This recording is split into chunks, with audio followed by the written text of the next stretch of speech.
Hi everyone, I'm Donna Louise and welcome to my YouTube channel for the love of puzzles. Today we continue our journey as we travel around art, an epic 54,000 piece jigsaw puzzle from Grafika. If you haven't seen the other videos I've released in this series, I'll leave all the links in the description below. I suggest you watch at least the unboxing video just to get an overview of the entire jigsaw puzzle. Now today we are starting on bag 21, which is section 15. It has 3 big, beautiful paintings, 1 very big ornate frame, and I'm a little worried that there's quite a bit of beige background pieces, but we'll get there. I have a feeling it'll take me 16 plus hours to do this section. I've had a little break doing other jigsaw puzzles recently, so it's nice to get back to it. If we pull out our panoramic poster of the entirety of the jigsaw puzzle, we've done so much. We are now all the way, this is this middle section right here on this column. We've already done the bookshelves, so we don't have that far to go. I've been also talking to people, getting ideas about how I can potentially display the entire jigsaw puzzle, so that's moving along. But you know, I'm maybe resolved that it might have to be on the floor. If that happens, it's fine. But also looking into potentially having some sort of slanted easel type stand that I could mount all the sections to. We'll see how that goes. I'm also working on finding, you know, a location to display it. I'd like to try to get there around mid to end January if possible. So that's coming down the pipelines, getting there. In the meantime, I'm just enjoying so much assembling it and putting it together. I can't believe that it's going to be done soon. Oh, wow. I don't have an update yet from Costco New Zealand about What a Wonderful World, the Dowdle 60,000 piece jigsaw puzzle. They don't have it in store yet, but I do have some people up there keeping an eye out for me, and it will be something I'll consider purchasing if the price isn't too crazy. It's listed as out of stock on the Costco Australian website, and there it was posted for 1,200 Australian dollars, which includes shipping. Not a bad price at all, I think. The fact that it includes shipping and it's quite a large item. So we'll see if it comes to Costco New Zealand, hopefully, fingers crossed, and then we'll decide whether or not we'll get it. But in the meantime, let's enjoy traveling around art. We only have a few bags to go, so without further ado, let's get to work on bag 21, which is section 15. So for the love of puzzles, let's get to sorting. There are 3 paintings in this section of the puzzle. The first is titled The Milkmaid, sometimes also called The Kitchen Maid, in Dutch, de Milkmeid, and it's an oil-on-canvas painting of a milkmaid, but may actually be more of a domestic kitchen maid. It's by the Dutch artist Johannes Vermeer. It is now in the Rijksmuseum in Amsterdam, the Netherlands, and they regard it as unquestionably one of the museum's finest attractions. It was painted around 1657 to 1658, although opinions differ on that estimation. It's on the smaller side at approximately 45.5 by 41 centimeters in dimension. The painting shows a milkmaid, a woman who milks cows and makes dairy products like butter and cheese, in a plain room carefully pouring milk into a squat earthenware container on a table. Milkmaids began working solely in the stables before large houses hired them to do housework as well, rather than hiring out for more staff. Also on the table in front of her, you can see various types of bread, and a foot warmer can be seen on the floor behind her, near Delft wall tiles depicting, for example, one is Cupid, which could imply arousal of a woman, or simply that while she is working, she is daydreaming of a man. In Dutch literature and paintings of Vermeer's time, maids were often depicted as subjects of male desire, dangerous women threatening the honor and security of the home, the center of Dutch life. Although some of Vermeer's contemporaries had started to represent them in a more neutral way. Vermeer's painting is one of the rare examples of a maid treated in a dignified way, although amorous symbols in the work are still exemplified. For example, like the Cupid on the wall tile, as well as the wide-mouthed jug, which was often used as a symbol of the female anatomy. The second painting in this section of the puzzle is from Edgar Degas. Well, it's actually it's a pastel drawing on paper rather than a painting.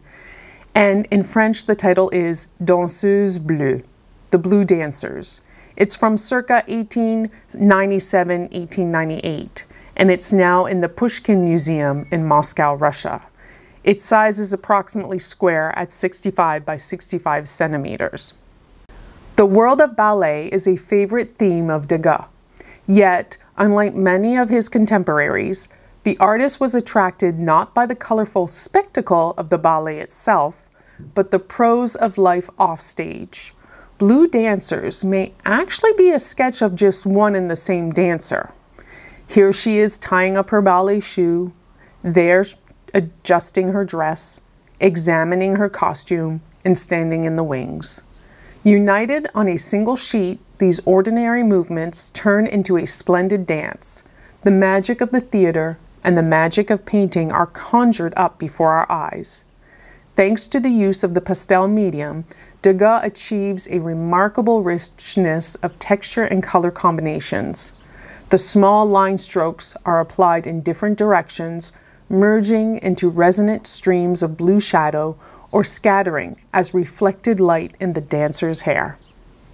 The last painting in this section of the puzzle is from Gustav Klimt. It's titled Flower Garden from 1906-1907. Its German title is Bauerngarten, and that translates to cottage garden.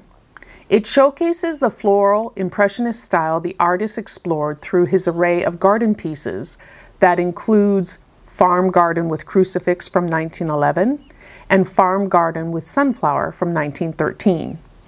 This style pays tribute to his love for design and pattern based on the composition of the flowers within the piece. The close-up of a flower garden with its tight perspective and emphasis on the painted surface is an outpouring of his love of patterning and design. The pyramidal structure gives form and shape to the intensity of patterning, which, like other of Klimt's landscaped work, plays on the polarizing effects of a predominant oppositional red-green palette. However, Klimt places the odd note of blue at the heart of this composition to act as a focal point within the color confusion.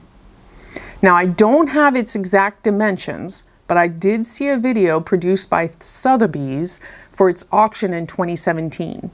It appears to be quite square in dimension and not too much over, but over 1 meter by 1 meter in size.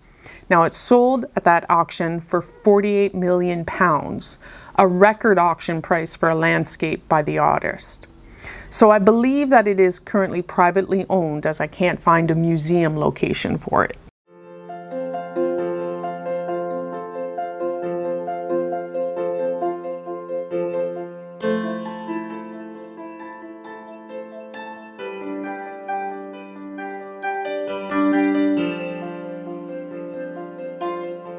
And just like that, bag 21 is done. It's a beautiful section of the jigsaw puzzle, even though there's a lot of beige background pieces. The last 6 hours and 24 minutes, all beige background pieces. It did take me nearly 17 hours to complete. This frame here, big, beautiful, bold, challenging. I really enjoyed it. The beige background pieces are just time consuming. But those sections that have a lot of beige background pieces are some of the most beautiful ones because the paintings are just bigger and just a focal point, and I love that.